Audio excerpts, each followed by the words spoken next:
Good morning and welcome to the Vault XL. This is a two-part live. Kayla Montgomery, paroled. Susan Smith's possible release. Should either one be free? Thank you for joining me. WMUR TV, source number one. Kayla Montgomery, Jen, served 18 months in prison as part of a 2022 plea deal. She pleaded guilty to lying to a grand jury about not knowing what happened to her stepdaughter, Harmony Montgomery, and agreed to testify against her estranged husband, Adam, in his murder trial. Kayla testified that she was in the car when Adam Montgomery beat Harmony to death in the backseat back in 2019. And for months, she helped him hide the body.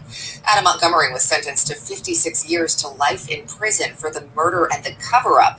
Kayla told the parole board in March that she was worried about her safety after her release. Even though her parole was approved in March, it took a few months for her release because she had to complete certain programs and create what's known as a home plan first. That home plan, which includes where she will live, is not public.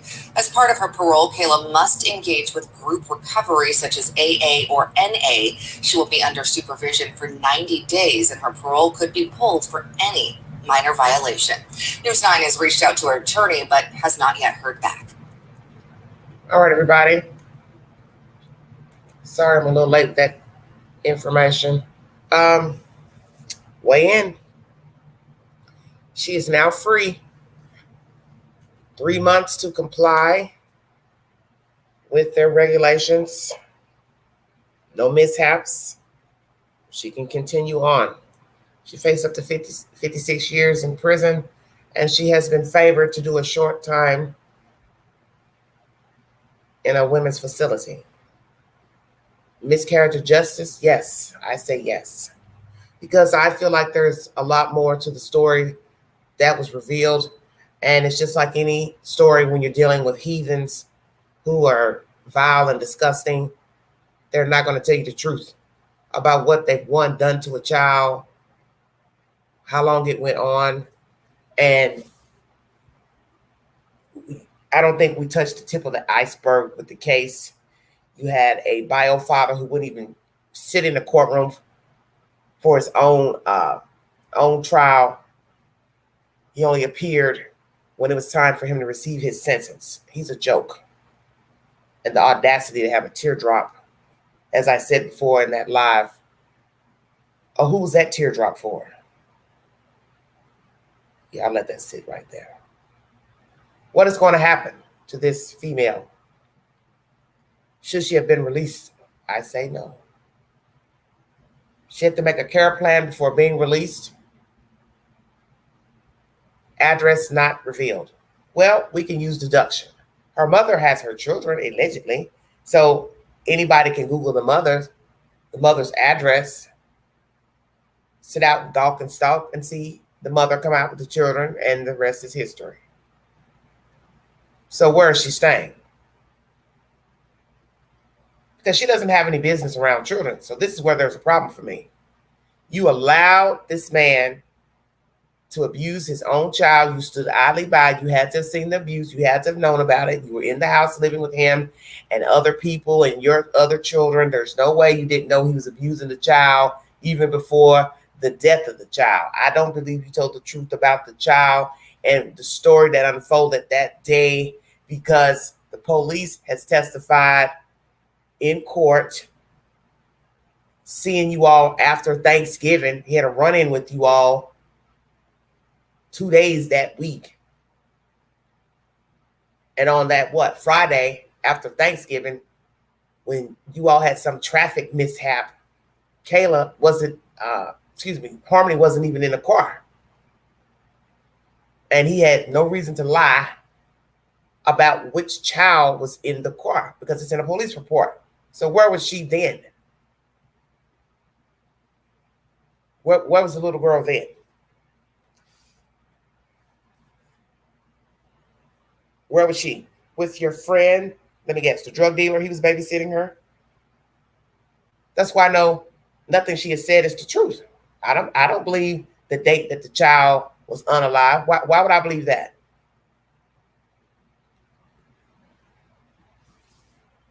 And she would have never told anything about the baby this alleged version, she would have never said anything had she not got in trouble herself.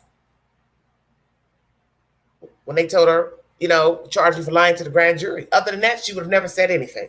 You would have never even got that cooked up version pertaining to that event in the car and the sleeping in the car and the parking lot and all that old nonsense. This just goes to show you why she didn't need any kids. So I'm trying to understand how your mother has your children, but your mother didn't see signs that you were unfit while you were living in that house with this baby daddy and all of his ratchet relatives. And I don't mean any disrespect, but I think all of these people were dope fiends. That's the reason why the house foreclosed. For all I know, everybody in the house were getting high because a lot of people are like that nowadays. Generational curses. Generational curses. A bunch of people living in a house. Nobody's paying bills. Nobody's offering to pay bills. Everybody's geeking, drunk. It's just a free fall. It's just a free fall. Because to this day, I have never heard why his grandmother lost the house. Just it foreclosed. Well, foreclosure usually means one thing. You can't pay the mortgage. Can't pay the mortgage. So why can't you pay the mortgage and you have all these random people living in a house? Grandmother lived there. He lived there. Kayla lived there. That's 3 adults. Then the uncle, he stayed there. That's 4 adults. There probably were more people living there. Running the house with a generator. Then the power. It just shows you. These people had no business with kids. So I'm going to say, what's this house plan? Where is she staying? She has to be staying with her mother. Who else is going to take her in? And that's a problem for me if she is going to be living with her mother and her mother has custody of the children. Because last I heard, the mother had custody of the children. Miss Nonchalant in court, walking outside the courtroom. She can't give a comment. Of course not. I don't even think you saw Harmony at Thanksgiving time. I don't believe that. I don't believe anything Kayla has said, really. Only thing I think she told the truth about is carrying the dead girl around in a bag and putting her up in the ceiling at the shelter, moving her over to that apartment. You all didn't even stay in that apartment 1 month. You already out of there because you all are problems. As I keep saying about people like this, chaos breeds chaos. These people are chaotic. Chaotic.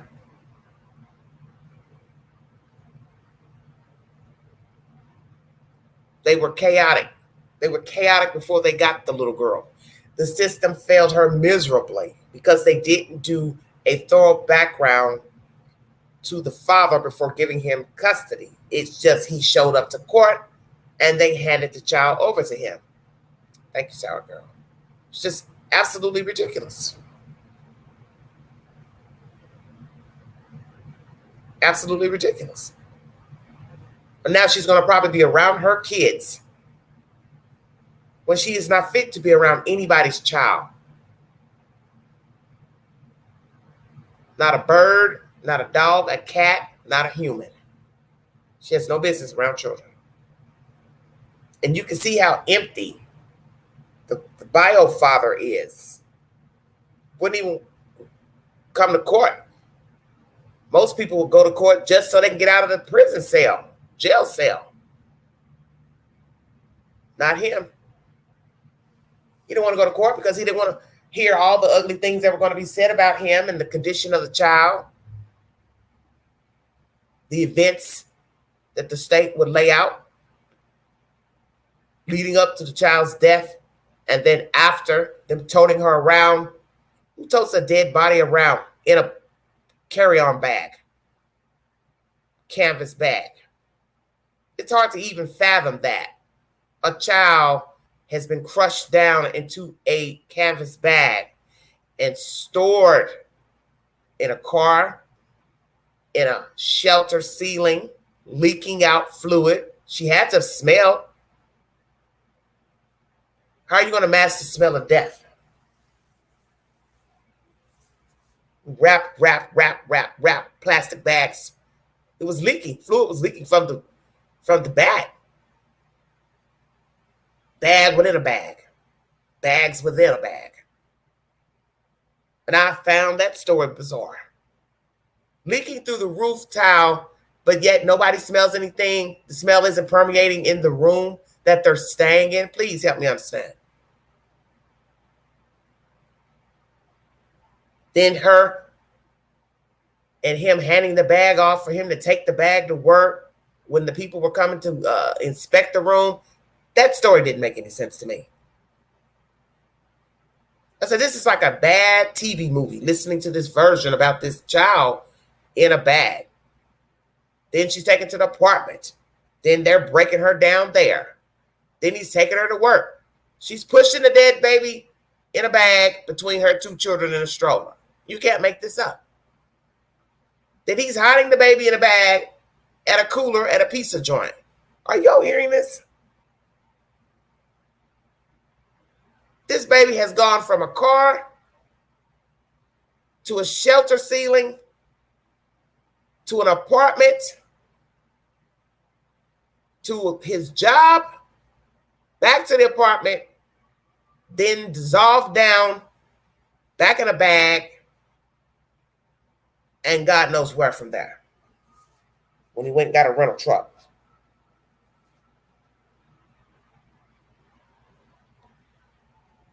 And the thing I have learned about true crime is that these people do tell somebody else, involve somebody else. I was watching a true story last night about a John Smith that had been killing his wives. And all along, his brother knew one of the wives was dead in a box in their shed. And they covered it up. The father covered it up. As it was documented in this movie I watched last night. Please feel free to check it out. It is on my community page, based on a true story. Baffling how this man kept knocking off women, and all along somebody held the secret. These other people could be alive today had that brother called 911 to say, I just found a dead body in a box in my shed, my parents' shed. That's all you had to say. So then your brother goes on to marry other women, and they disappear. All these people disappearing. They could be alive today had one person did the right thing. Crying and moaning about your mental state, and I can't hold a secret anymore. Well, you've been holding a secret. So this just goes to show you these people do have help covering it up, either at the time of death or after death. Somebody knows. And there are no words to try to describe in your mind the fact that a person would even call somebody to say, hey, I need you to come over here. I need you to help me with something. Then you get there and you see a dead person there, and then you go along and help them. And the first thing you hear later, years later, I was scared. I feared for my safety. Well, I'll tell you what. They would have had to shoot me on sight right there. They would have to shoot me on sight right there. We were going to be some tussling, you know what's up in there. Because in the end, you got to carry that burden that you help get rid of the body. And that's just something I can't see carrying around. But obviously, there are people who hold the secret to the death of another person. It's not just the perpetrator that knows about the death of the person. And you have this situation here with Kayla. She knew all along. She was right there for the ride. That's why I said I didn't believe half of the stuff she told in court. She told what she needed to say to save herself. Because as we have said before pertaining to this content, how do we know that little girl died the week of Thanksgiving? You have no proof because there's nothing to prove. There's no body. For all we know, they killed her at the house, toted her around that whole time in a car homeless. Who's to say? I don't believe her mother's version of seeing her Thanksgiving.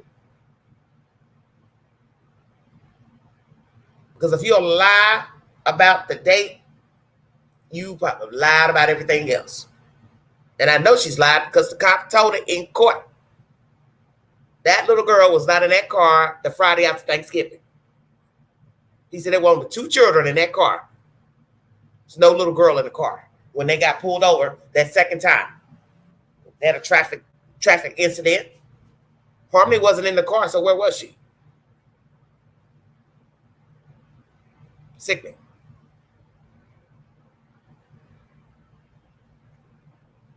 Well, Connie, if she can't be in contact with him, where is she staying?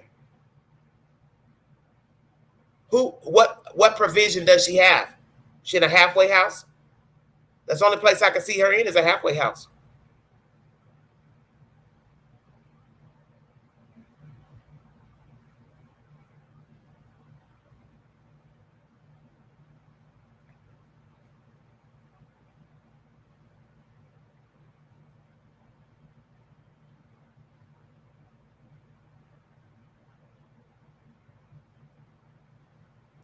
Well, all I'm going to say is this.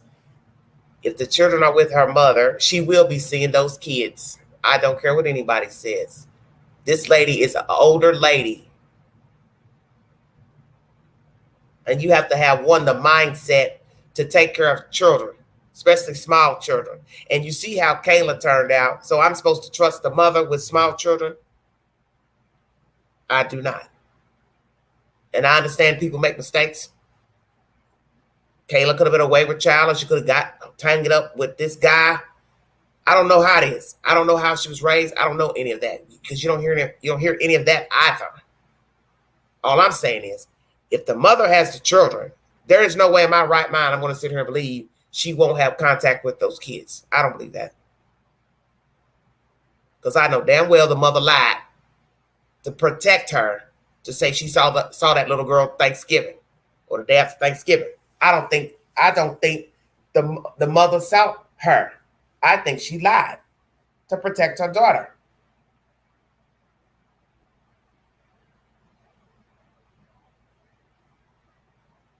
And if the mother has custody, something happens to her, who's going to take care of the children? Does the grandmother have a plan in case she gets sick?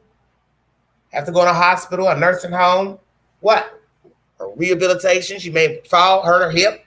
Or who's going to take care of the children?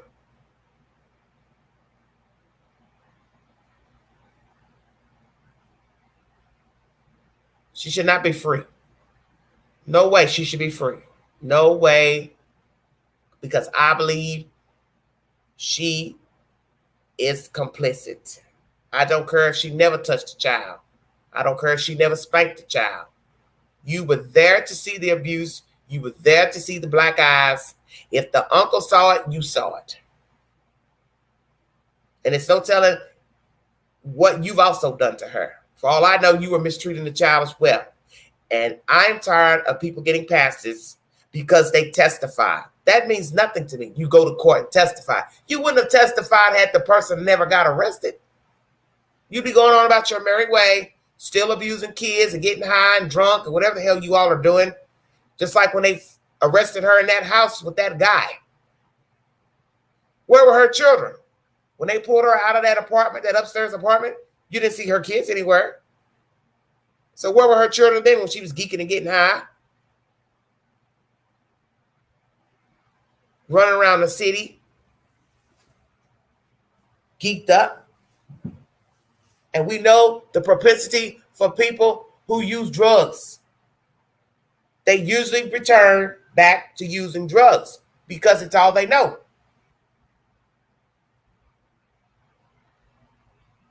As they call it, comfort food. You like ice cream, potato chips? Well, addicts like drugs.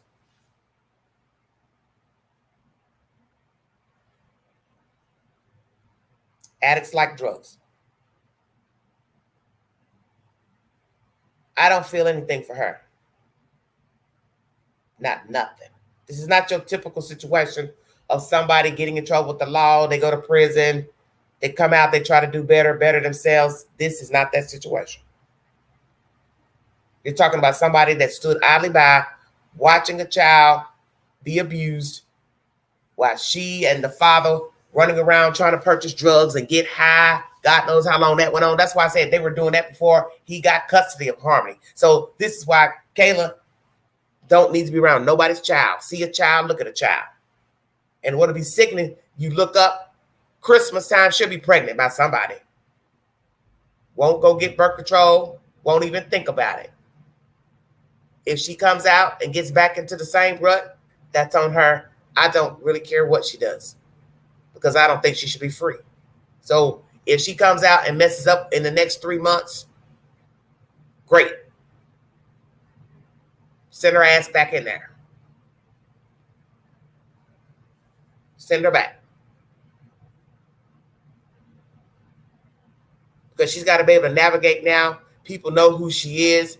And she's returning to the same town where she committed these atrocious crimes with this child. Who's going to hire? To do what? Because everybody's going to know who you are. And I'm sure there'll be a lot of people who probably won't want to hire. But we have seen people who have committed atrocious crimes, pedophilia, all of that, sexual assault. They end up getting a job. Somebody hires them.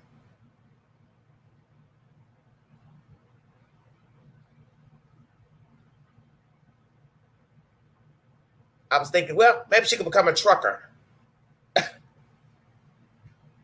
Just stay on the open road. But naturally, when you're on parole, it's just like probation. You can't travel out to the jurisdiction because they can't see you. Yeah, living in cars. That's what I'm saying. All of that. No way fit for a child. And what's even crazy, when she was living at his grandmother's house, any woman who got kids should have enough sense to say, well, I can't afford market rent. Let me go at least try to apply for HUD or public housing. Why not? You're going to sit here and live in somebody else's house and they're not paying the mortgage, and now you're homeless with your kids sleeping in a car in the dead of winter. I just want you all to think about that when they were describing that in court. It's cold outside, snowbanks, and they're in the car allegedly sleeping with children, and one has a bathroom problem, which is Harmony, which makes no sense because the other children, they'd have to be able to use the bathroom too. You still have to put them in diapers. But she's using the bathroom on herself, and now we are so disgusted. We are now beating this child to death, carrying her around dead inside of a car. Wow. Lord have mercy.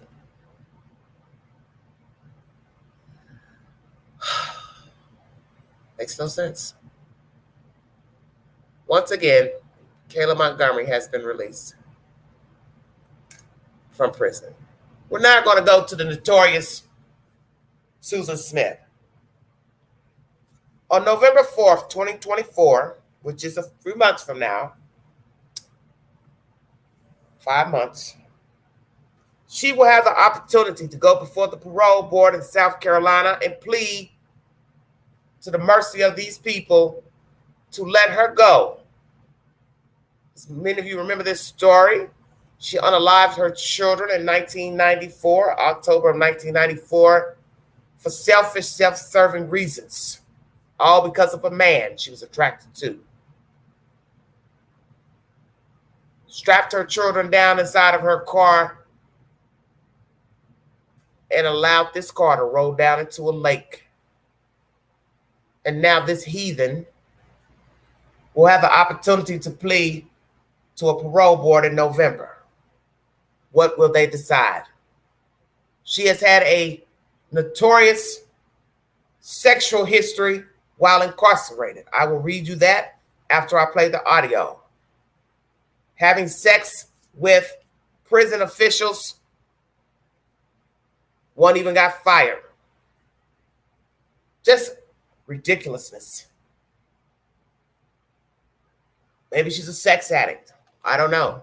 Naturally, you don't stop having urges because you're incarcerated. But my goodness, a man should know better. Thousands of women out here you can have sexual relations with. Why would you go to your job to have sex with the inmate. She's not going anywhere. So there's no sweat off of her back to have sex with you. But you are there in an official capacity, and it's your work. And you care so little about yourself, your reputation, your job, and you also had a family to support. And the only thing you could think of is listening to this manipulative thing make advances to you to have a one-time quickie that cost you your job and your reputation. And to have your wife work to support you. I would not have stayed in that marriage. And I get it. We all can be fools for love. But the day I heard you had sex with her, you lost your job, you also got arrested because it was a charge in South Carolina. This is the old South. The South has crazy laws. Abuse from authoritative figure. Now, mind you, she's an adult. She's not a child. She's not mentally disabled. You know, she's not in a group home, children's facility. But that's the law. So they charged him with that. So you think I'm going to stay married to you and support you after you have slept with an inmate and embarrass yourself and me and our family, and we live in a small town, and I'm going to go out here and break my neck to hold down a job to support you because you decided you wanted to have some quick sex. He seemed like he was, remorseful. He was sorry. I played you that content last year, but it doesn't matter. You didn't have to do it. That's what doesn't make any sense. You could have got sex anywhere. There's women out here that don't mind giving you sex. You go to your job and have sex with this woman and ruin your life. And then your wife stupidly stays with you to hold down the family because you could not get a job, which is bullshit. You all could have moved somewhere else, or he could have took his tail some other jurisdiction and got a damn job where nobody even knew his name. Hell, he could have been a trucker. You do what you have to do to support your family. You're a man. And you allowed your wife to sit here humiliated, working a job to take care of you because nobody would hire you. Well, you get your lazy butt up and you go somewhere else out your jurisdiction and you go get you a job. Then you sit up here in this damn documentary moaning and crying. I was just like, this is ridiculous. What kind of Kool-Aid they're serving over there in South Carolina? Law and Crime is the next source, everybody. Thank you for joining me. Susan Smith.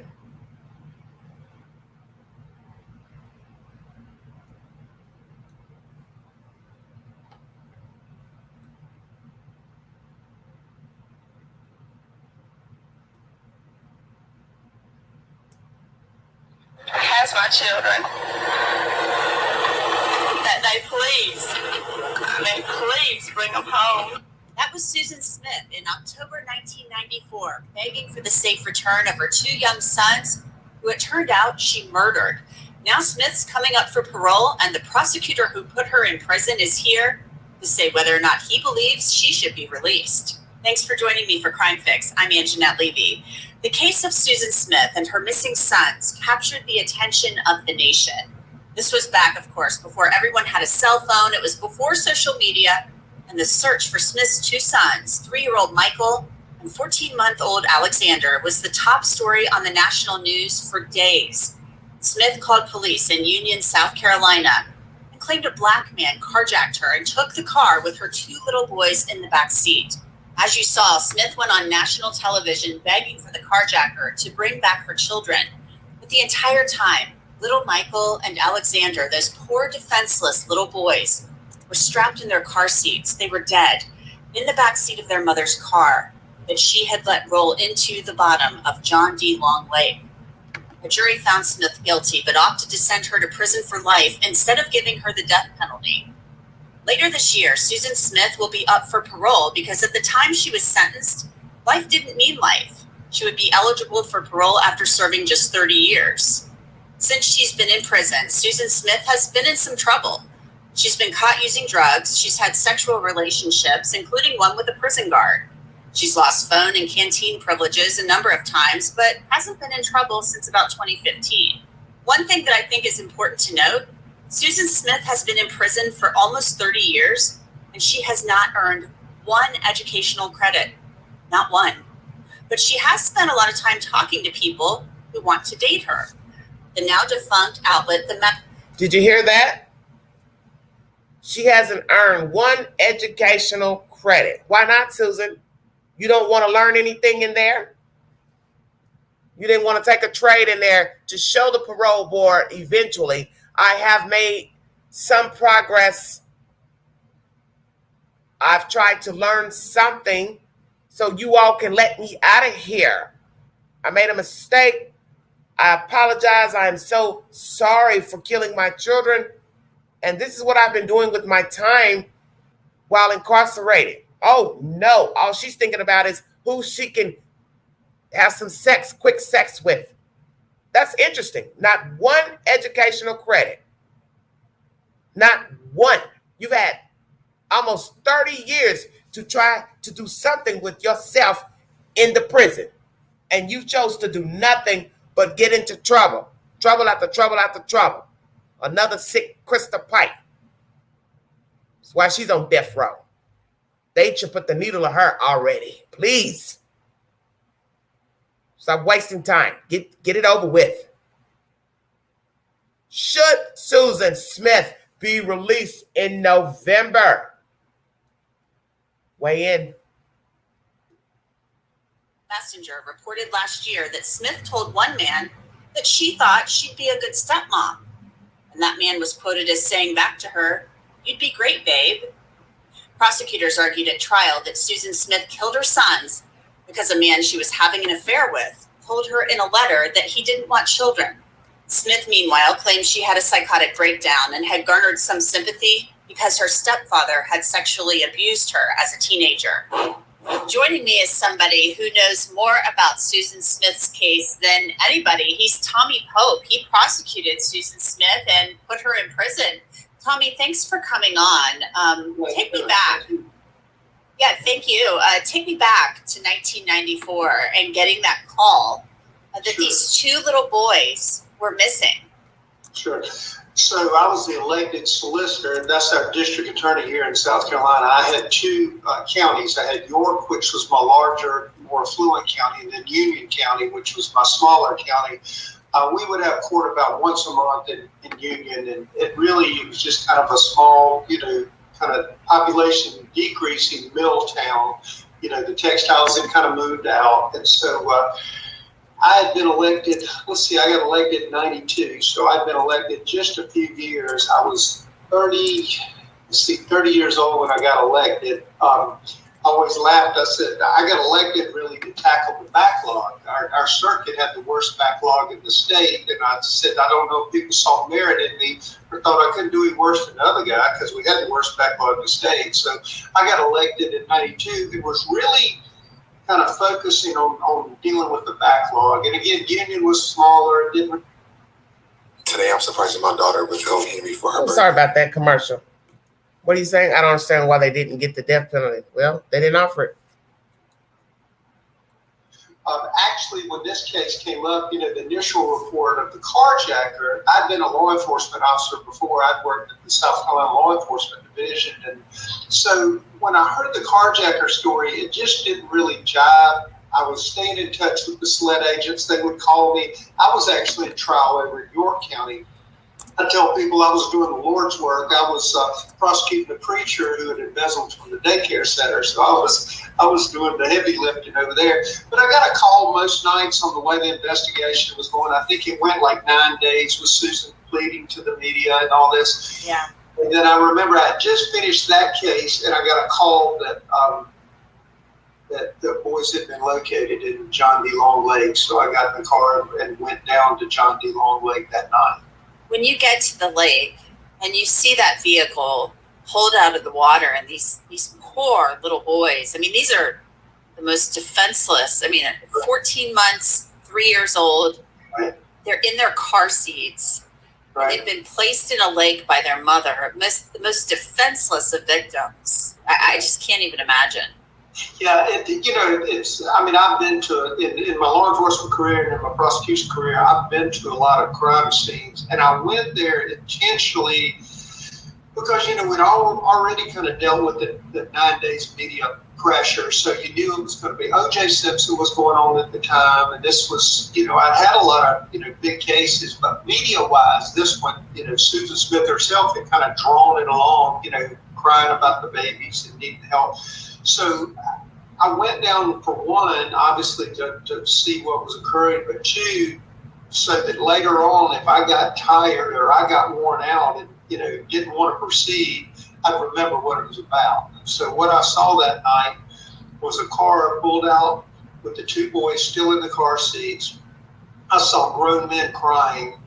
And again, I think it was as much of the tragedy as the heartbreak, because people have been searching for those kids. People have been searching for those carjackers, working, hoping to recover those kids.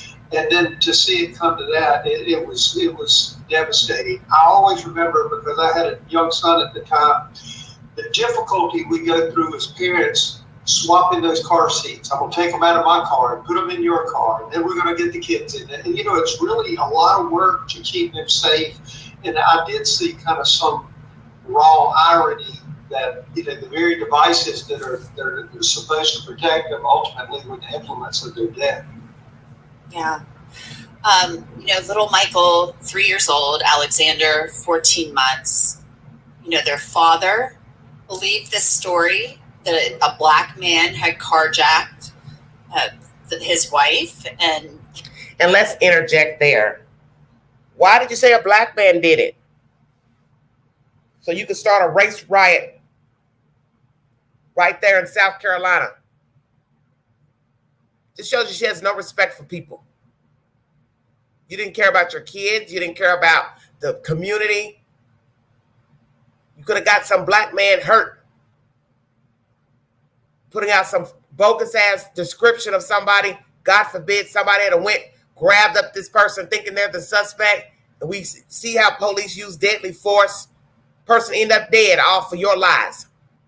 But you didn't care. Trying to save yourself. She's hideous. And there were a lot of angry black people in the community because the people, from my understanding, was a nice community, integrated, white, black people. And everybody was pissed off because they're like, you're trying to start some shit here. Off of your lies, off of your deception.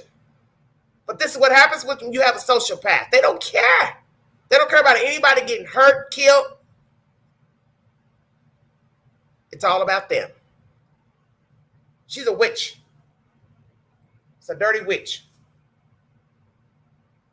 And the fact that she said she could be somebody's stepmother, whoever she was corresponding with, getting pen pal letters.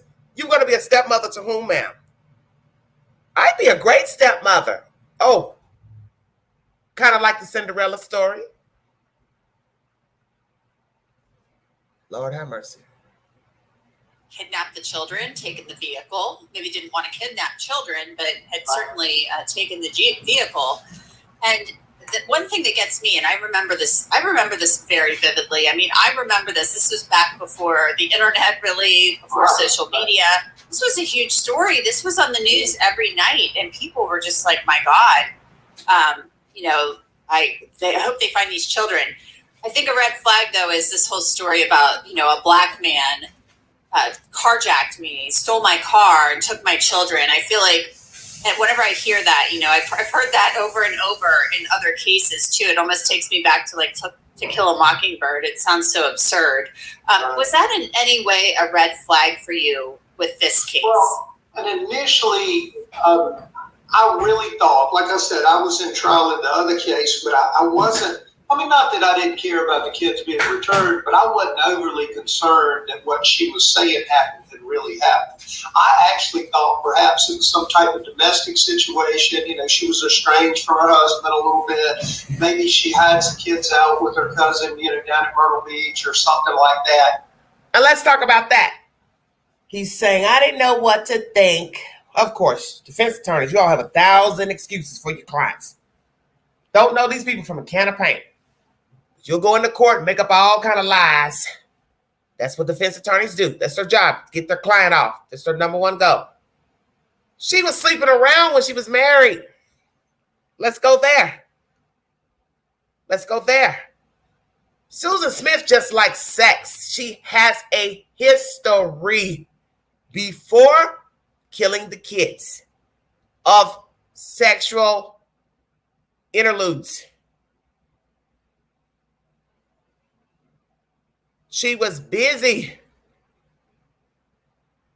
liking the guy at the job. She was messing with another older man. And from my understanding, people knew about that. There was gossip about that, if I'm not mistaken. If I go back in the Book of Life, a documentary or something I watched a while ago.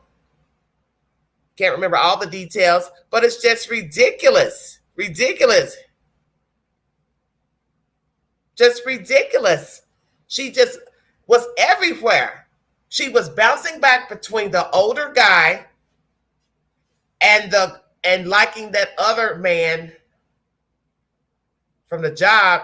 And then you got the back and forth with her own husband. So you're talking about interchanging sexually with the different men in a small town. So you already knew that somebody knew about what Susan was doing, because it's just the way it is. Small towns, people can see stuff. It's not much hiding you can do in a small demographic. People know your car. They know what your car looks like. You keep going into somebody's business. People start talking. Oh, she's always over there at the little, diner, or he's always sitting with her, or people start talking. This is what people do. So Susan didn't care. These people who were sleeping around with her didn't care. So as you hear, she was going interchangeably with her husband and these other men. But then she fixated on the one guy she could not have. He told her, I think it was by letter or something, that he didn't want kids. But then when you go and watch this other documentary, because that was a rumor we got back then. Well, fast forward, not quite 30 years, we get a different kind of spin on the gossip. That he didn't want her, not because of the children, but because of who she is. The plot thickens. Oh, no, that's not why I didn't want Susan. It's not because of the children necessarily. I didn't want her because of her reputation. Are y'all hearing this? So that means, if you believe his version, word was out about Susan Smith. She got that good, as the street folks love to say. She got them goody goods. Because what did I just say? People talk in small towns. Men, they talk, they gossip, they tell stuff too. And I think the older man, I can't remember if he was married or not, people talk. That's the point. So you're interluding with these men sexually. You're going back and forth between them and your husband. Once again, you're in a small town.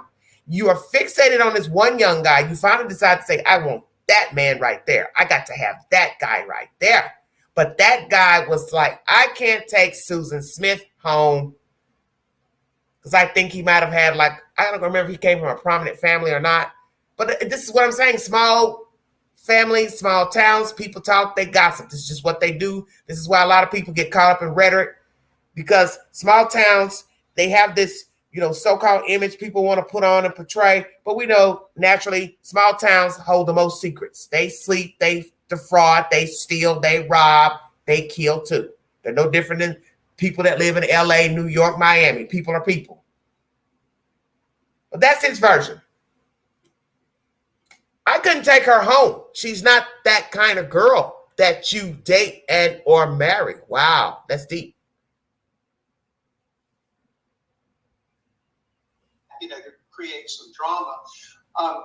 Because from a law enforcement standpoint, there's a reason you call them a carjacker.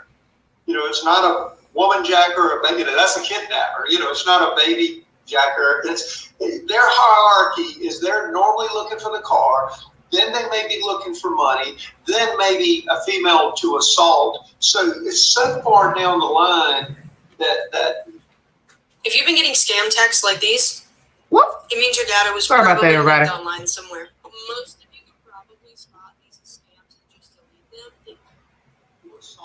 So it's so far down the line that you know, and then when she tells her story, that he stops long enough for her to get out, but says, I don't have time to let the kids out. Makes no sense. You know, like you said, you've heard other cases where inadvertently, you know, I steal your car, not realize that the baby's asleep in the back. You know, you've seen some cases like that. And very often those cases, they put the baby out at the gas station or something and, you know, take off with the car. So it really wasn't over concerning. I don't think it really hit home until we found the boys to realize that this was much bigger in a horrible, horrible way than we ever thought. When did you all realize, or when did the SLED agents realize that maybe Susan was not being honest about what had happened? You know, in a strange twist, and like you said, back then, you know, we didn't have all the different news sources we can, but she was drawn from the beginning to the opportunity and the attention of being on the media. I remember I had raw footage from Channel 7 out of Spartanburg that was the first people on the scene to the house she went to. They had called David to come to the scene, and they're about to do the video. The camera lights are off. That was back in the old days when you had a big boy like me carrying the cameras, and then you had the anchor person doing the work. So they... the anchor person says something to the effect. So David and Susan are standing in front of them ready for the camera, and she says, okay, you know, when the lights come on, then I'm going to ask you, you know, your name and then what happened, whatever. Right before the lights come on, Susan looks at David and kind of giggles like it's exciting, like they're going to be on TV, you know what I mean? And of course, poor David looks like a deer in the headlights. He looks like a guy who was just told your kids had been stolen. And so going through it, there were always kind of little instances, but I was going to say the media intensity, you know, because ultimately she was on every national media, you know, interviewed, like the Today Show and all this stuff. And she was fine when she was getting the accolades and the sympathy. When they started questioning her a little bit, she started, you know, cracking. That's and so I think that media pressure helped. And then there were just slowly inconsistencies. The other thing is law enforcement always runs a dual investigation. If you tell me an alien took your child, then I'm going to go work on the alien case too, but I'm also going to check the logical things like family members. And so, you know, sometimes people say that's offensive, but you have to check out the victim's family too to kind of check that off the list. Fortunately, they kept that working, and ultimately it proved they were looking in the right spot. You sought the death penalty. But she ended up getting life. And Correct. so do you have any inkling as to why that was? I mean, I'm not asking you to make a statement on, you know, the morality of the death penalty or anything like that. But I mean, this is a very heinous case. And I know there was a lot out there at the time about the fact that I think Susan's stepfather had been engaged in some type of sexual relationship with her. She may have been a victim of sexual abuse, but there was also some questions about, I don't know, if it was consensual and if it was continuing. I mean, that's a whole different kind of conversation. So this is a woman who's got some major issues. Yeah, I'll give you kind of my view, because it's funny, you know. OJ was going on. OJ started before, it ended after, and we got a lot of credit, South Carolina as a whole, because they think anybody with an accent like this, you know, it's going to be like Dukes of Hazzard or something, you know, when we try a case. And so, you know, we had a tight window, and the case. You are sick. As far as the death penalty itself, and I know you said you're not, you know, trying to get too deep. I always said, you know, the defense, David Bruck, they did a tremendous job. Their whole goal is to make sure it is not the death penalty. You know, they do death penalty defense all the time. And I always say, I'm not the yin to their yang. I don't wake up, you know, bloodthirsty every morning going, who can I execute? You know, I just view it more almost like a military officer. If we have the death penalty in South Carolina, and I do believe in the death penalty, if we have it, then you got to have people with the courage and the strength to work to apply it. Well, in this circumstance.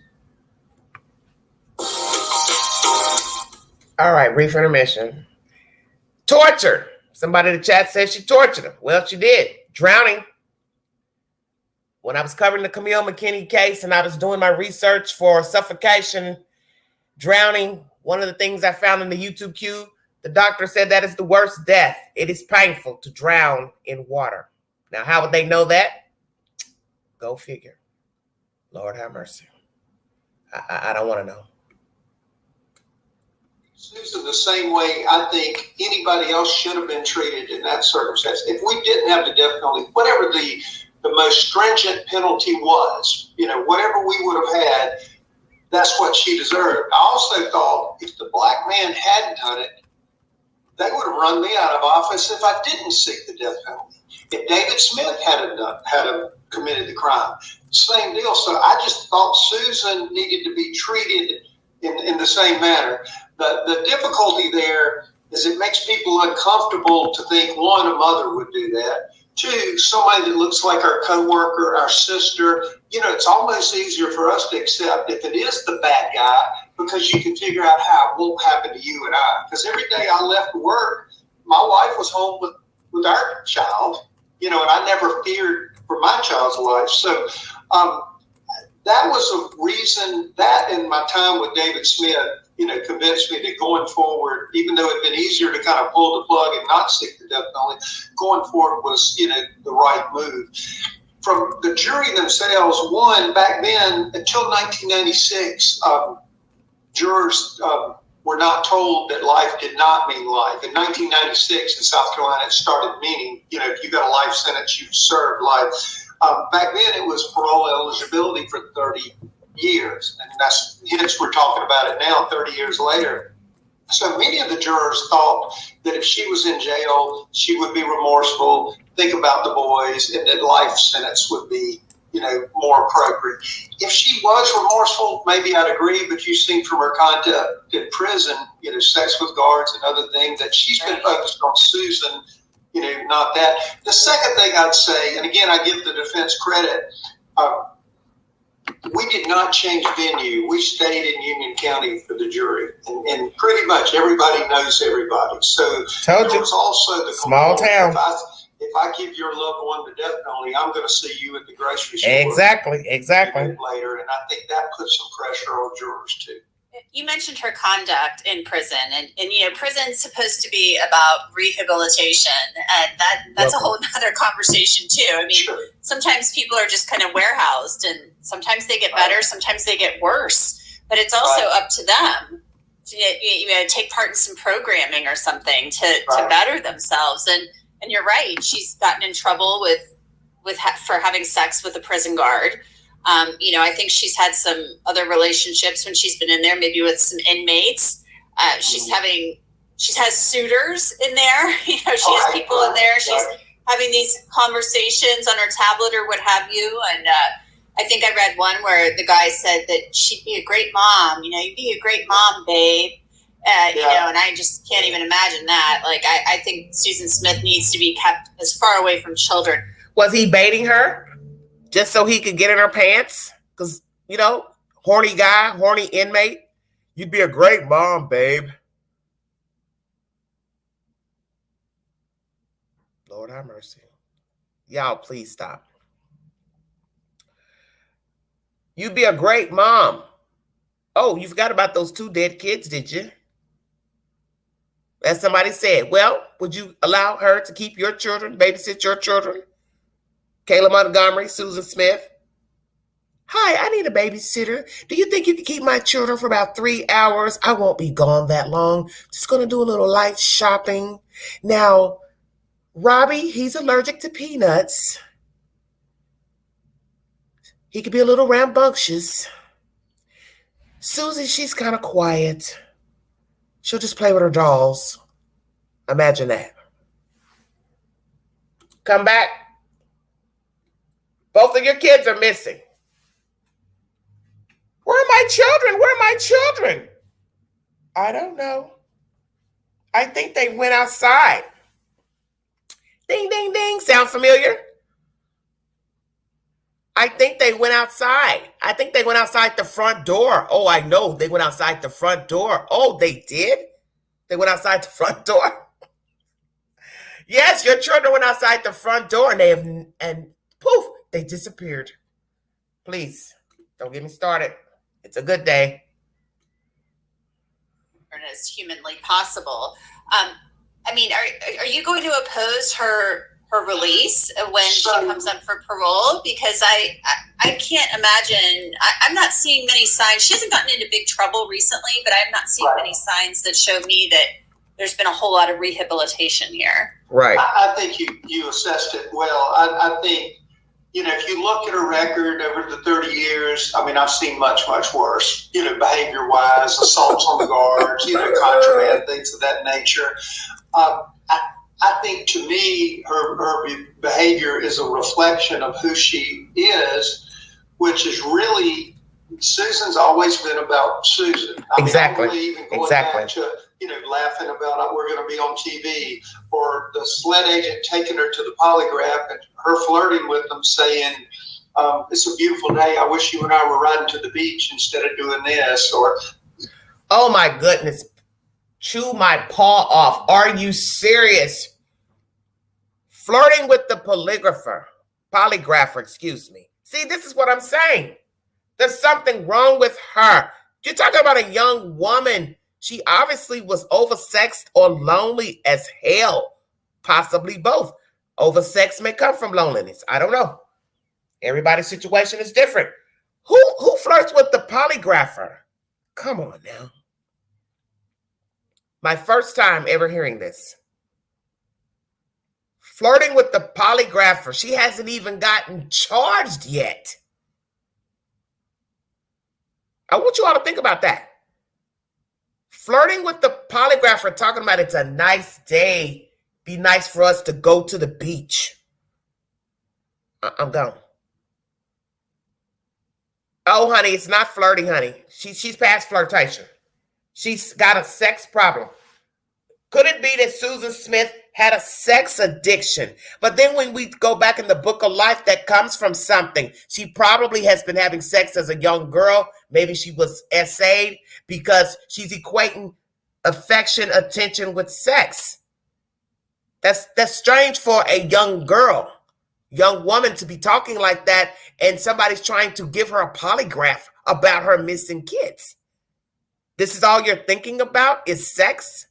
Going to the beach? Well, we know holding hands and going to the beach can lead to things. We are playing footsies in the sand 1 minute. The next minute, we're taking our clothes off. Wow. And that's not including her reputation already sleeping with the different men interchangeably in a small town. As you hear this gentleman saying, if I give this person a death penalty or they get the death penalty, now you got to bump into them at the Piggly Wiggly. Exactly. Because that's what happens when you live in a small town. Somebody unalives a person, you're still bumping into them at the JCPenney. Their relatives and stuff. You're bumping into them at the grocery store.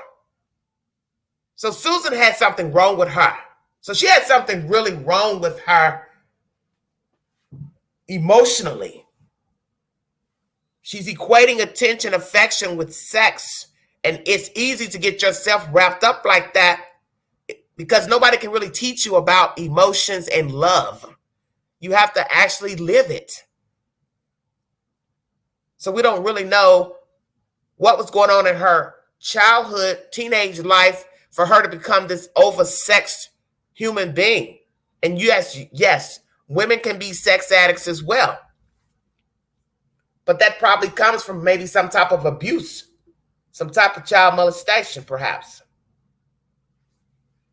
She's just, it's the way she's wired. She's always been about how things affect her. And nothing more telling than, what happened with the kids. But so I try not to be vindictive about parole, but I try to kind of call it the way I see it. And so normally when I tell a parole board is I believe in truth in sentencing.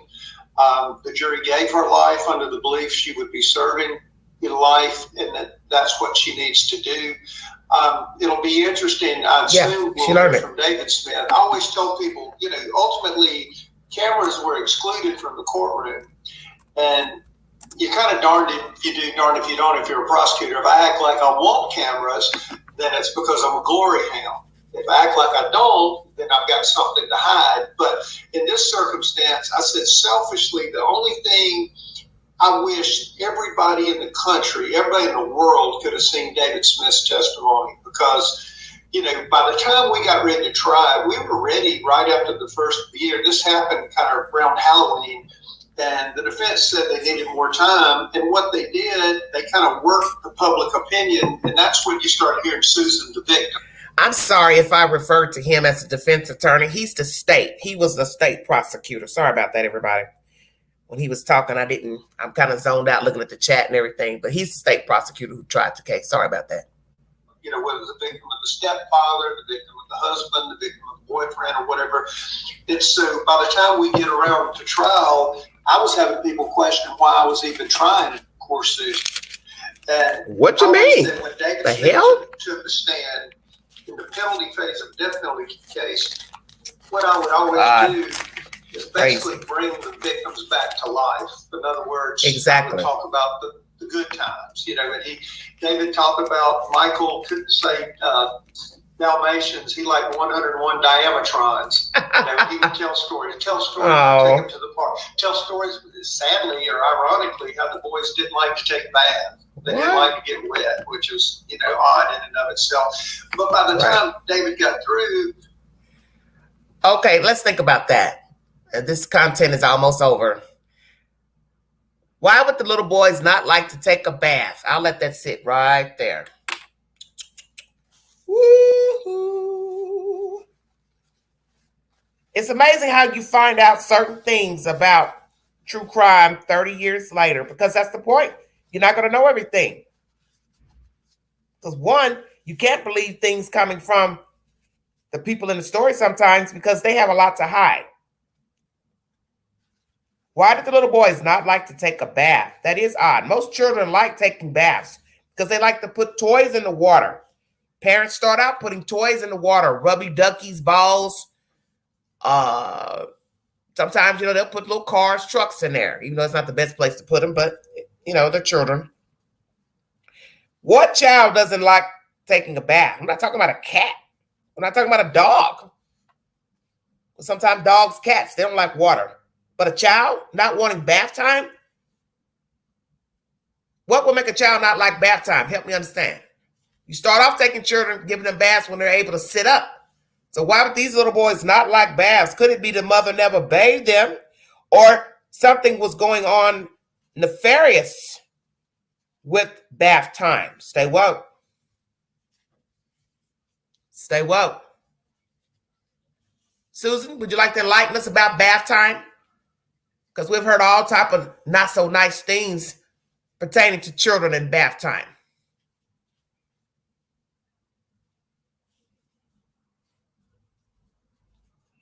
Did one of the children accidentally go underwater, unattended? You were out smoking a cigarette, talking on the phone to one of your boo things. Held one of them underwater, perhaps. See, you don't know. But that's odd to me because I've never heard of a child not liking water. That's very strange. Children start out liking water just playing in the toilet, putting their hand in the toilet, putting stuff in the toilet, because children are curious. So this is why they always tell you, keep the lid closed, keep the bathroom closed, because children can venture in there. They can turn on the faucet if they're able to reach over to the tub. But yet, this oddity with these two babies, they don't like water.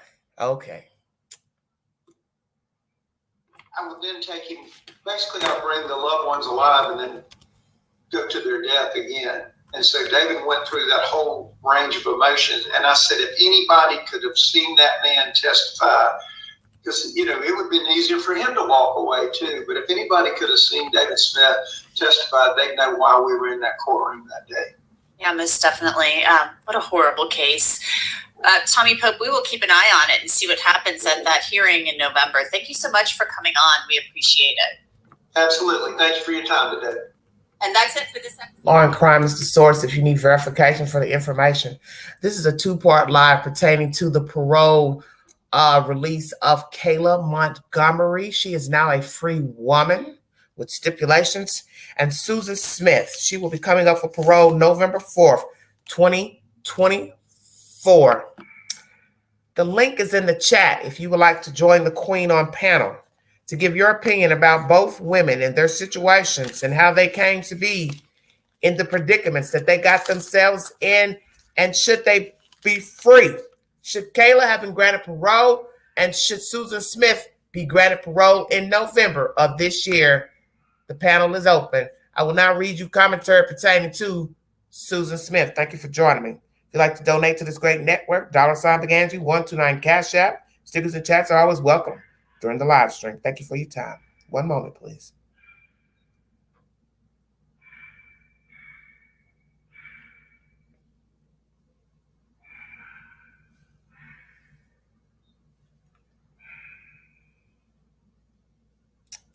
Lord have mercy. God help us. The world we live in. There's no rhyme or reason.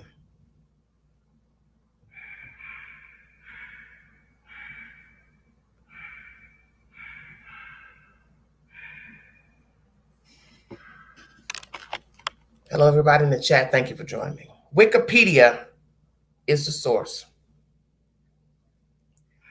Susan Leigh Smith,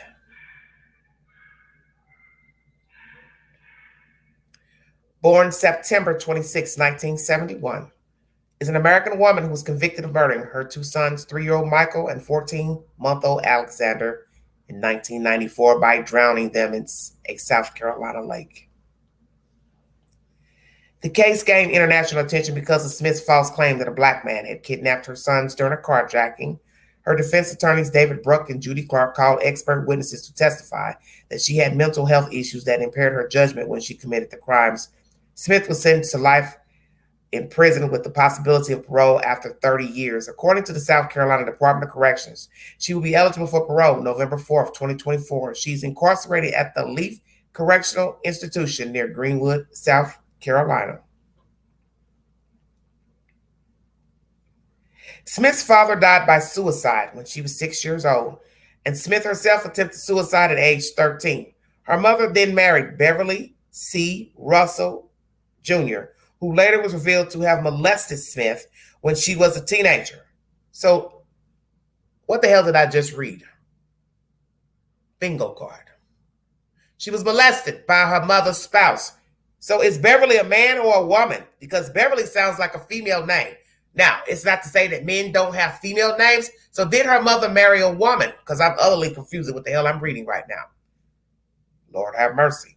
Once again, mother married Beverly C. Russell. Oh, Jr. Sorry. So it's a guy. Sorry about that. Guess he has a feminine name. Who later was revealed to have molested Smith when she was a teenager. Russell was a local businessman who later gained prominence in South Carolina's Republican Party and the Christian Coalition. Both Smith and Russell have stated that sexual relations between them continued until 6 months before the murders. So this must be the man who I was thinking about in my mind. She was messing with an older man. It was her stepfather. Pay attention. Pay attention to the information. What did we just discuss? Why she has this overt sexual drive, messing with this one. We later find out she was molested as a child by her own mother's husband and continued a relationship with this man 6 months before killing her children. This is bad, man. This is really bad.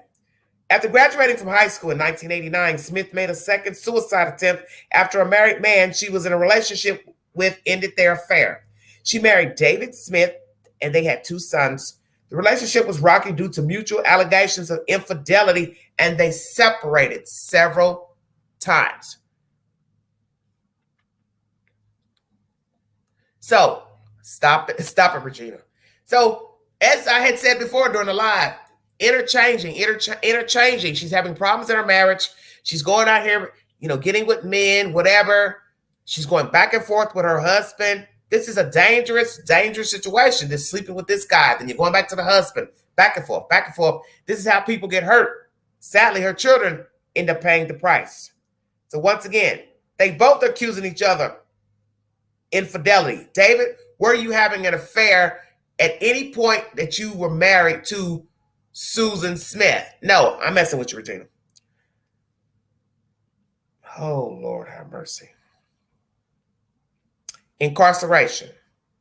Smith was incarcerated in the Administrative Segregation Unit in the Camille Griffin Graham Correctional Institution in Columbia, South Carolina. During Smith's incarceration at the Camille Griffin Graham, why do I get this big old name for a prison?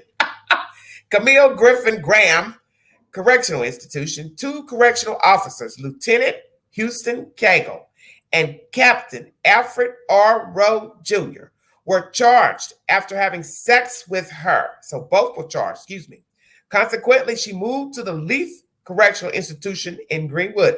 She will be eligible for parole November 2024. 2 men, a lieutenant and a captain. Jesus, well, come on, you guys. This is ridiculous. 2 sexual partners that we know of. Oh, Lord have mercy.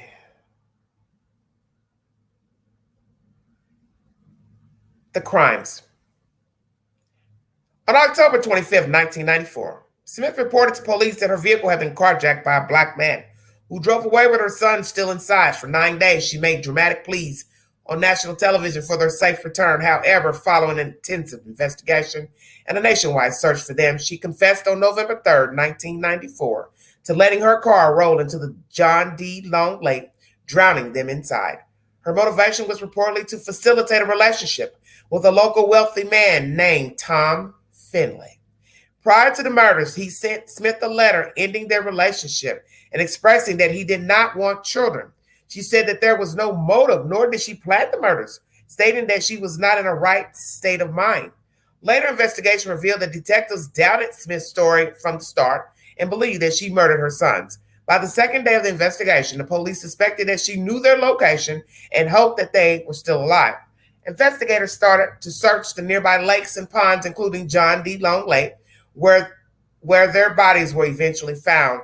Initial water searches did not locate the car because the police believed it would be within 30 feet of the shore and did not search farther. It turned out to be 122 feet from the shore. After the boys had been missing for 2 days, the Smiths were subjected to a polygraph test. The biggest breakthrough of the case was her description of the carjacking location. She had claimed that a traffic light had turned red, causing her to stop at an otherwise empty intersection. However, it was determined that the light would not have turned red for her unless another vehicle was present on the intersecting road.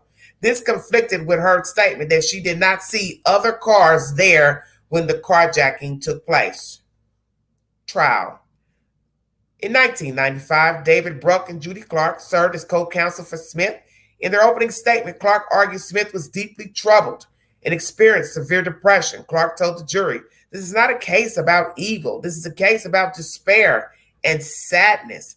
The defense's theory of the case was that Smith drove to the edge of the lake to kill herself and her 2 sons, but her body wheeled itself out of the car. Yeah, okay. The prosecution, on the other hand, believes she murdered her sons in order to start a new life with a former lover. It took the jury only 2.5 hours to convict her of murdering them. During the penalty phase, Tommy Pope, the lead prosecutor in the Smith case, argued passionately in favor of sentencing Smith to death. The jury ultimately voted against imposing the death penalty. Smith was sentenced to life in prison in 1995 for the murders of her 2 sons. Smith's defense psychiatrist diagnosed her with dependent personality disorder and major depression. Dependent depression. Interesting. Dependent personality disorder.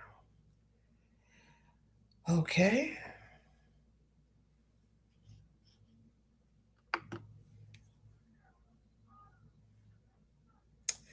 That's from Wikipedia.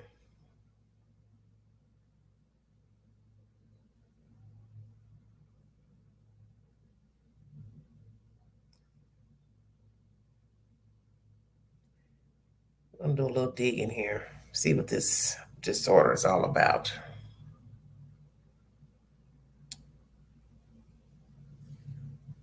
All right, Regina, you're killing me. Our overview is the source of this information. Dependent personality disorder, DPD, is a long-term mental condition that causes people to have an excessive need to be taken care of by others. People with DPD may rely on others for their emotional and physical needs and may feel helpless and submissive. They may also have difficulty making everyday decisions without a lot of advice and reassurance from others.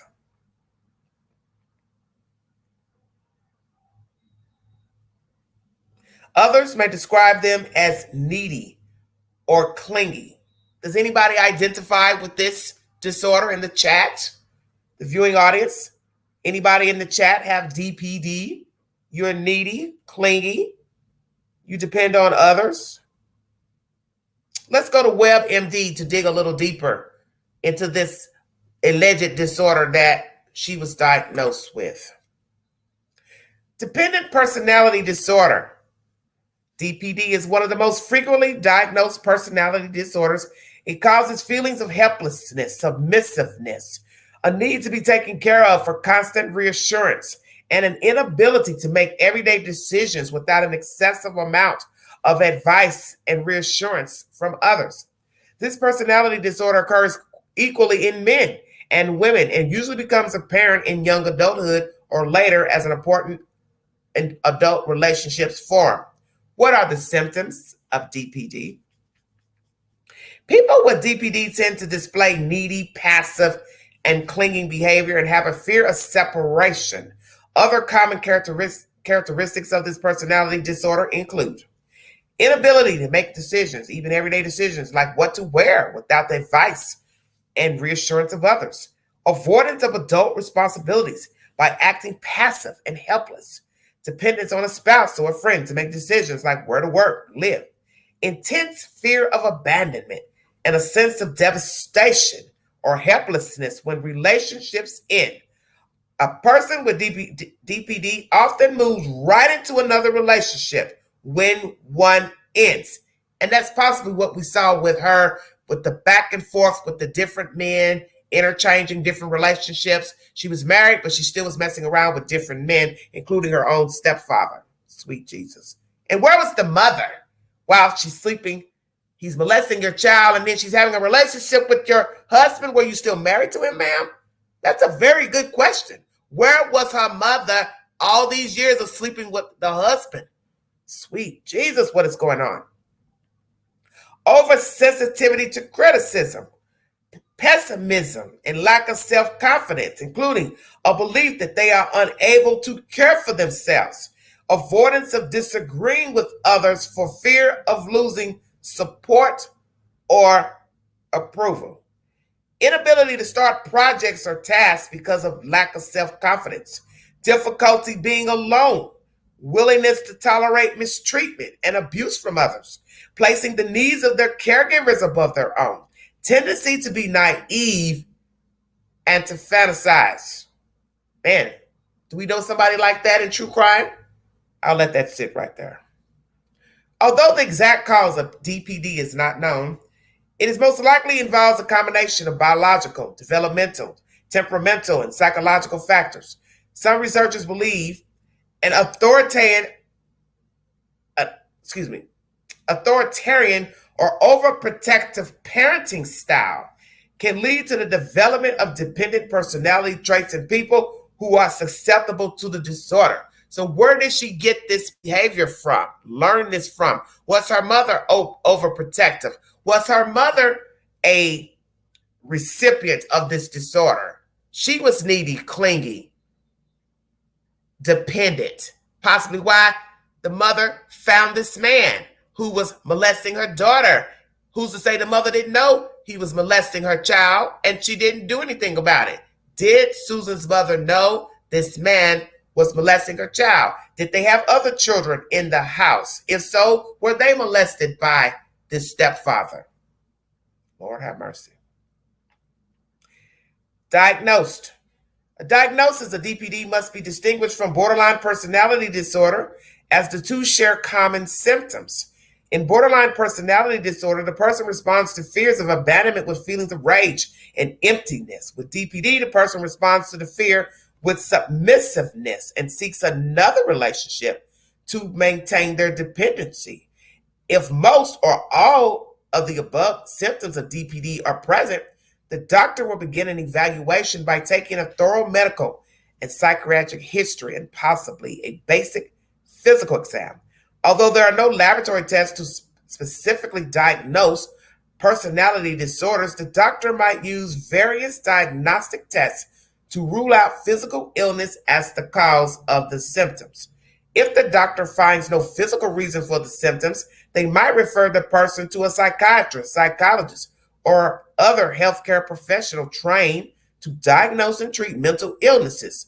Psychiatrists and psychologists use specially designed interview and assessment tools to evaluate a person for personality disorder. Treatment. As is the case with many personality disorders, people with DPD generally do not seek treatment for the disorder itself.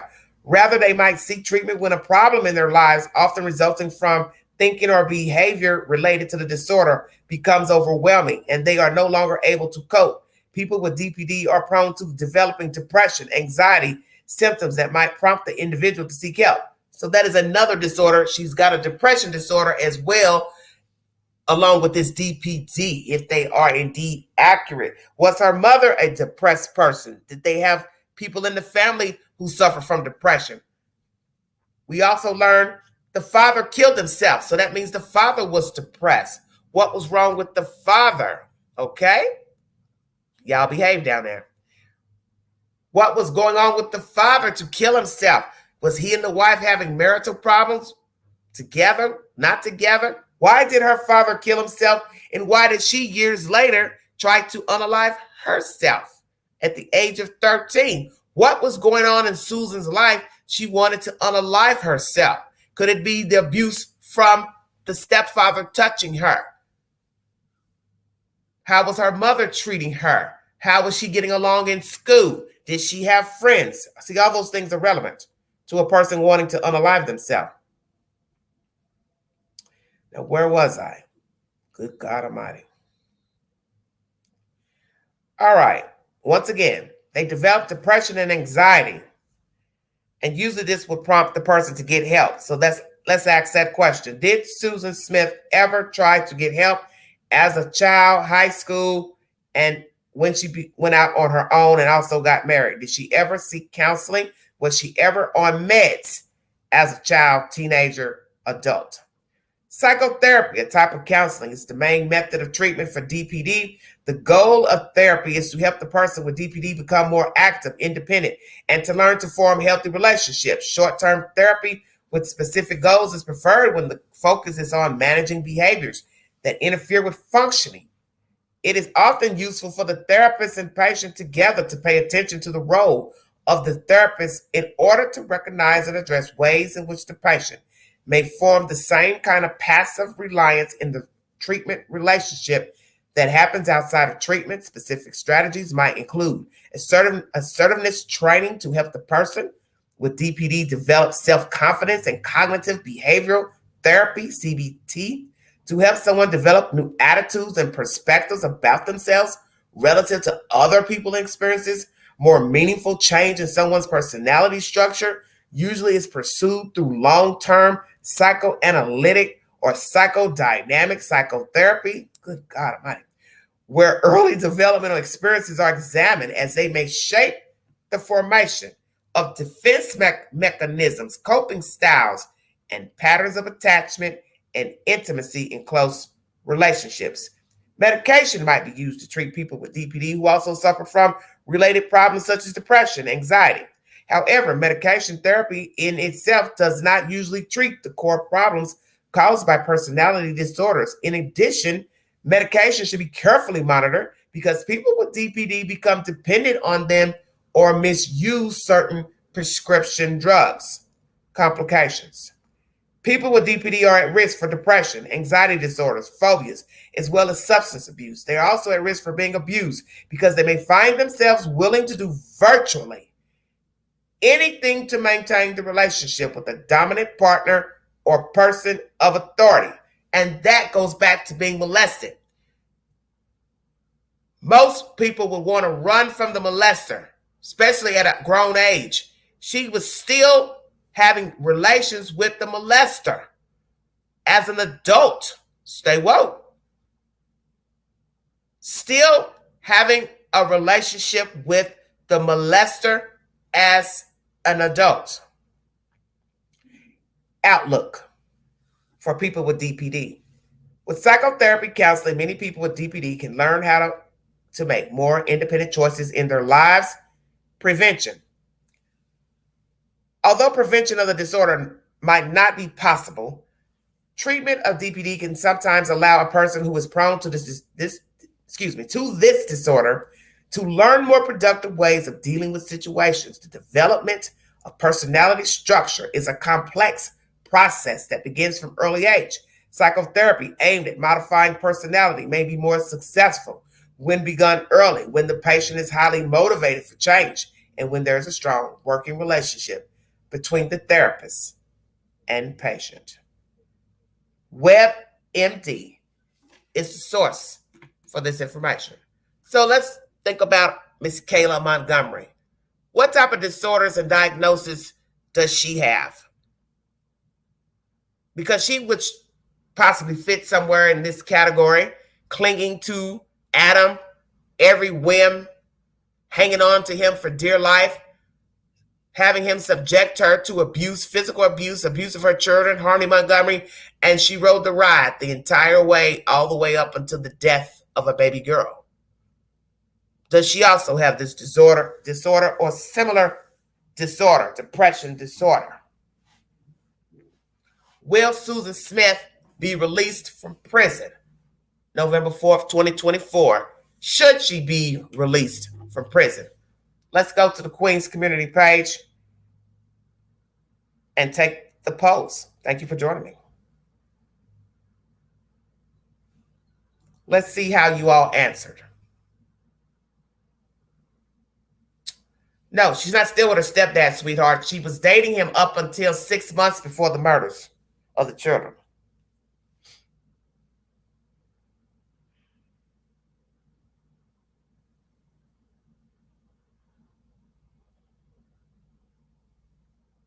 And where's the stepdad? Where's her mom?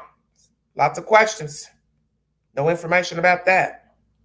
Where is her mother? Is the mother still living? Where's the stepdad? Were they still married while she was still having an affair with him? See, a lot of questions. Susan Smith is coming up for parole. Should she be released? Woo! Queen got 346 votes. Thank you all so much for that. I appreciate that.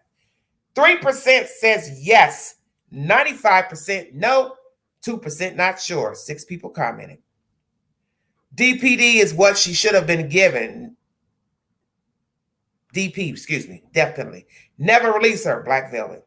Tropicana says, her babies don't have a chance of enjoying life and freedom. She most certainly not having a second chance.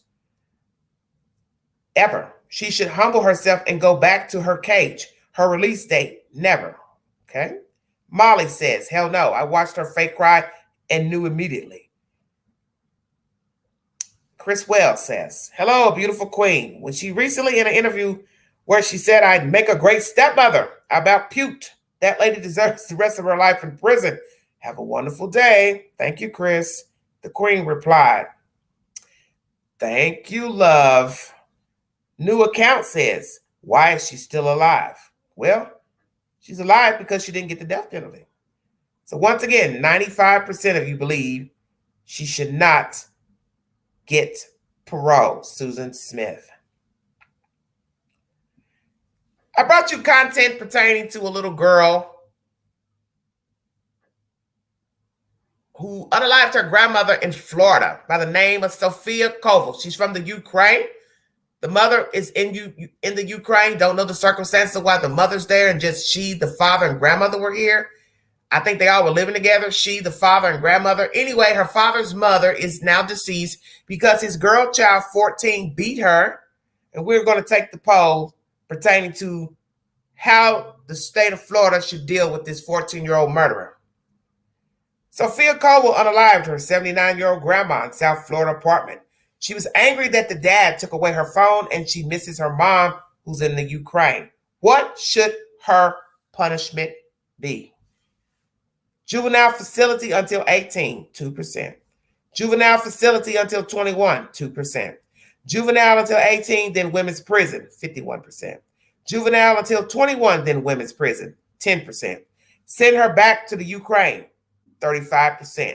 So most of you believe she should stay in the juvenile facility until 18 and then hand it over to a women's prison. Last night, the Queen discussed deadly highway, 850 homicides linked to long-haul truckers. 3-hour live, please check out that content. Have you ever hitchhiked with a trucker? 12% said yes. 88% said no. 243 votes. So let's see what the chat had to say. Ginger Snap. 30 years ago, my girlfriends and I hitchhiked to Montreal from Brockville, Ontario, Canada. 3 trucks stopped as we each got in. Wait a minute. 3 trucks stopped and we each got in a truck. That's dangerous. Yeah, it is. Nice fellows who took us out for dinner and drinks when we got to Montreal. Young and dumb and laugh out loud. Laugh out loud. I would definitely not do it now. But I'm trying to understand why all of you are getting in different trucks. That's odd to me. Hitchhiked to Montreal from Ontario, Canada. 3 trucks stopped and we each got in a truck. That's I'm trying to understand why would 3 girls get in different trucks? Why would you not stay with your friends and get in one truck? That's strange to me. Say what? I missed that poll. Keep her locked up. Okay. Just go to my community page. You can take the poll.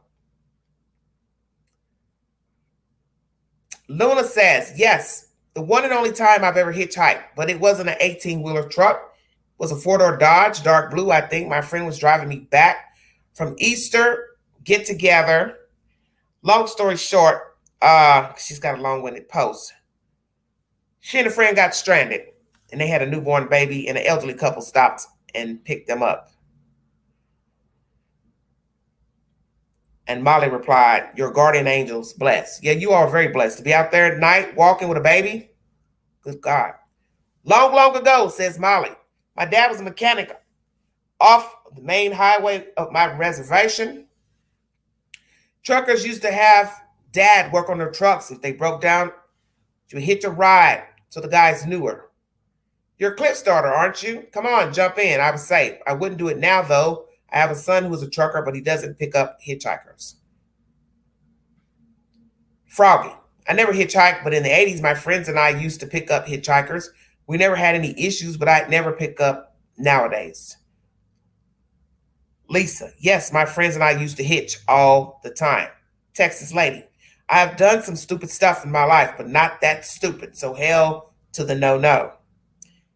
Amazing Tiff. I said F no. So loud my dogs looked at me funny. Please check out my content pertaining to serial killers as truckers on the open highway. One of my movies of the week is Dark Windows. Please check it out. It's a horror film now free on Tubi and also The Riverbank. Free in the YouTube queue. Yesterday's video was about Your Crazy America. TikTok mom bragging about having lots of children from the age of 14 to 19, including one miscarriage. And the other movie I put up on the community page last night is based on a true story, Murder on Pleasant Drive. It is free in the YouTube queue for your entertainment. Kayla may have a bit of brain damage from all the drugs hits in the head. All right, Granny, see you later. Well, that's my content. 2-part live. Kayla has been released. She has programs, protocol she has to follow. Allegedly no contact with her children. Once again, as I said, when I last read, the mother had custody of the children. Don't know if she still has the children or not. I won't doubt she'll sneak and let her see the kids. So if she's not staying with the mom, I guess she's staying in a halfway house. Who's going to hire her? Where's she going to work? Is she going to be able to conform out here, do well, stay away from drugs, stay away from bad boys, get on the straight and narrow? Or will she go back to her old ways, start getting high? Don't know. Don't really care, because I feel like she shouldn't be free. That's my personal opinion pertaining to Kayla Montgomery. As for Susan Smith, same thing. She may have had a troubled life, being molested as a child, wanting to commit suicide, having sex with her own stepfather up until being a grown woman. All of that's terrible. But the point is, once you become an adult, people assume that you know right from wrong and you're going to abide by the rules and the laws. Naturally, that doesn't happen. Naturally, she didn't learn all the things she needed to learn. She possibly does have a needy. She's needy. That's why she kept getting tangled up with men, having sex with all these different men, having sex in prison. She's needy. She's sick. And there are a lot of people who are needy, but they're going to say, I didn't think about killing my kids. I didn't let my children roll down in a car and drown in a lake. You lead by example. And I don't think she had good role models in her life. Because as I said, who's to say her mother didn't know all along that her husband was touching her child and she didn't do anything about it? I don't know. But the fact that she had sex up until an adult with this grown man, that's a problem. That's a big, big problem. And then you got to count, she was still legally married, having sex with her own stepfather and other men. But she was fixated on that one guy who allegedly didn't want her because she had children. You're entitled to your opinion. Good night, Randy. See y'all later. That's my live, everybody. 2-part live. Once again, Scott Peterson, his DNA from the trial from 20 years ago, he will get an opportunity to get that DNA tested. What will it reveal? And there's also an update pertaining to Rex Heuermann in the queue that I saw earlier. I'm going to check that out. Maybe I'll try to throw that in this live because I'm right at 1 hour and 37 minutes. Hello, Lolo. How are you, sweetheart? Hold on 1 minute, everybody. So I got a notification today that he has been charged with a 6th charge. Let's see here.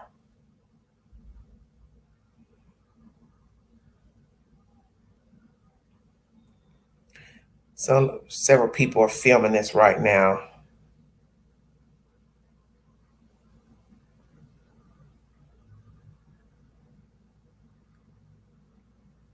ABC News is a source, everybody. Thank you for joining me. ABC Live.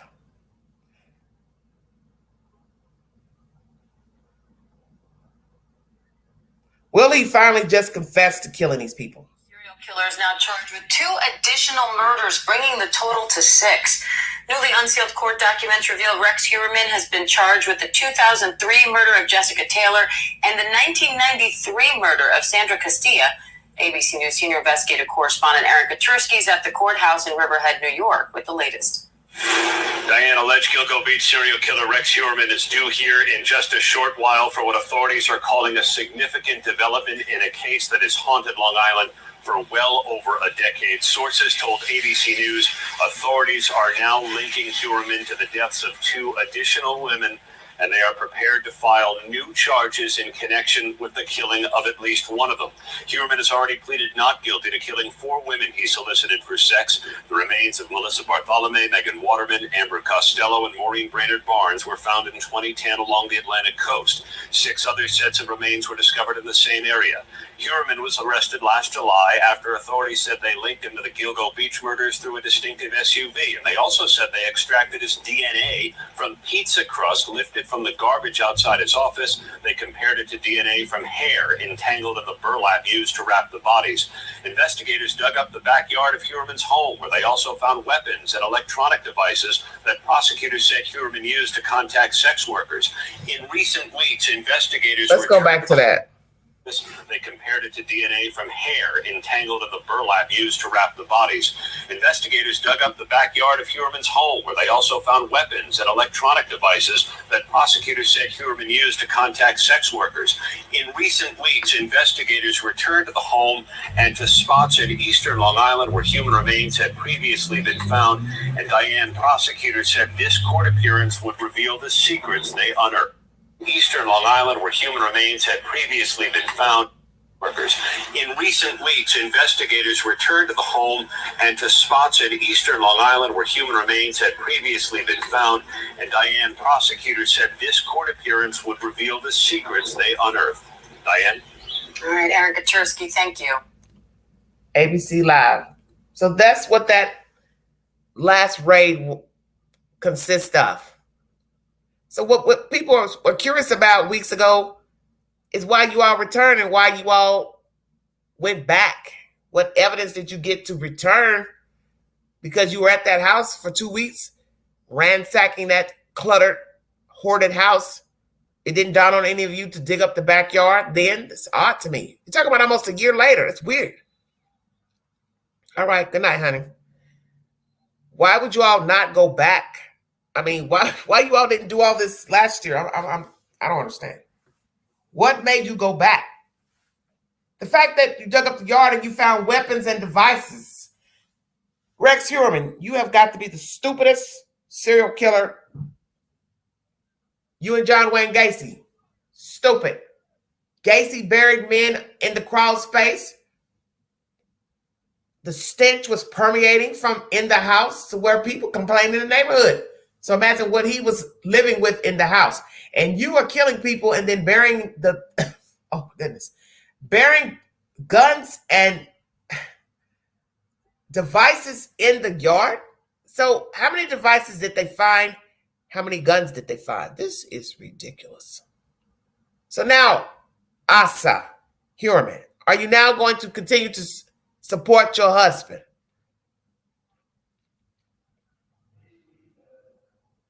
DNA has linked them to the victims.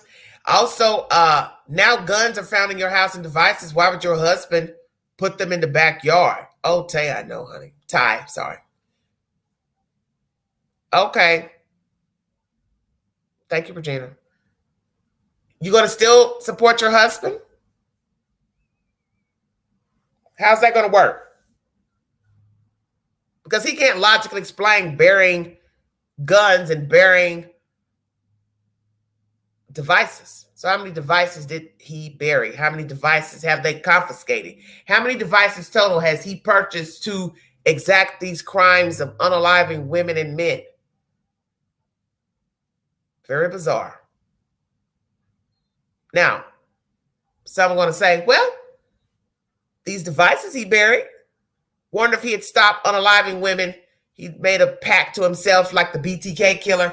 Well, I'm going to lay low for a while. I'm going to cut this out. This isn't the right thing to do. Yeah, I think she knew too, Loomis.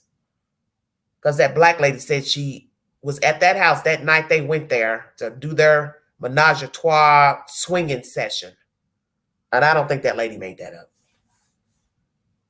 I don't think that lady made that up. And that's the night that girl was running around, hollering, screaming. No, I don't believe that. I don't believe none of that's made up. I believe Asa knew all along. I think she probably was pregnant or just didn't want to participate that night. I believe she was there. I believe all that happened. But anywho, had you decided to stop killing, had you decided to stop unaliving women, and that's why you buried those things down in the yard, sir. Well, I'm going to reform myself. I'm going to stop this nonsense. Unaliving women, hunting women. Is that why you buried those things? Because that's what some people might think. Well, he must have decided to stop, so that's why he buried them. We also learned he had a lot of guns, 200 or so guns. So why would you bury the guns? That doesn't make any sense. You got guns were found in a house in a vault or whatever casing, but then you got some buried. So one is going to say, well, why were those guns and devices buried? You used them in the crimes, so let's go there. The guns that were buried, did you use them to unalive any of the victims that you have been charged with, or any other victims that you have not been charged with? The plot thickens. This is a nasty, nasty, nasty being. How many people has he unalived? As you heard in this commentary, they had, recently been out to an area searching. I guess where they found some other victims. And I'm assuming those are the 2 charges that he has now been charged with. Wow, wow, wow. What a mess. So that's the latest. Gilgo Beach murder suspect Rex Heuermann now has been charged with 2 additional murders. This is bad. This is so, so bad. Just looking in the queue to see what else they have in here about this content. 10 months ago, all this nonsense started and played out. Let's see what they got over here at Fox Live about this Rex nonsense. Some people are streaming this storyline. Hey, Flora.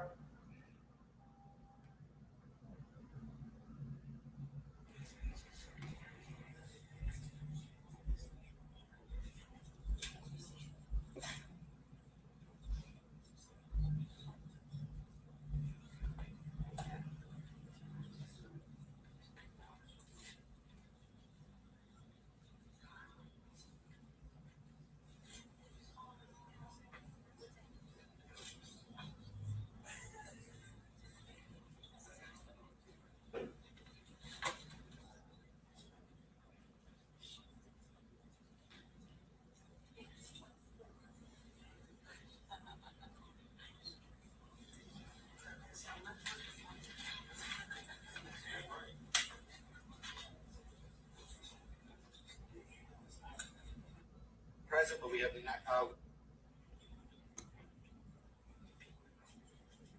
I'll just play a little bit of this, but then I'll check out of here.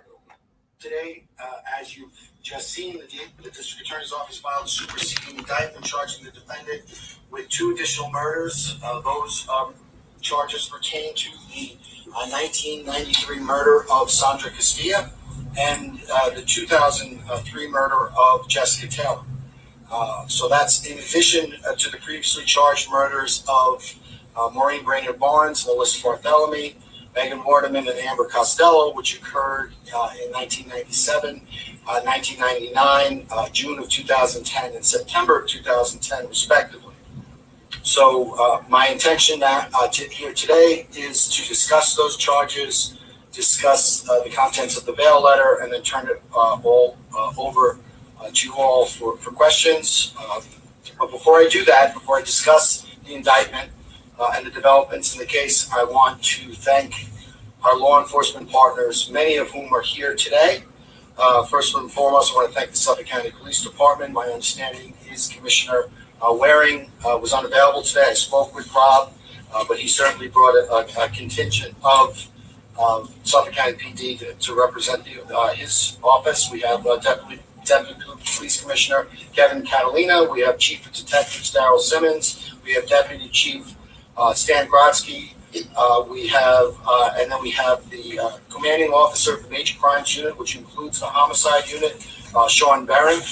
So we want to thank all of them for their partnership. We want to thank the Homicide Unit for their continued efforts in this case.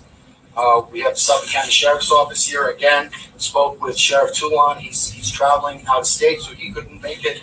But it's my understanding that Under Sheriffs Steve Kios and Keith Taylor are here. We certainly want to thank them for their assistance as well. With the New York State Police, we have Major Stephen Udis, as well as Lieutenant Ken Gine.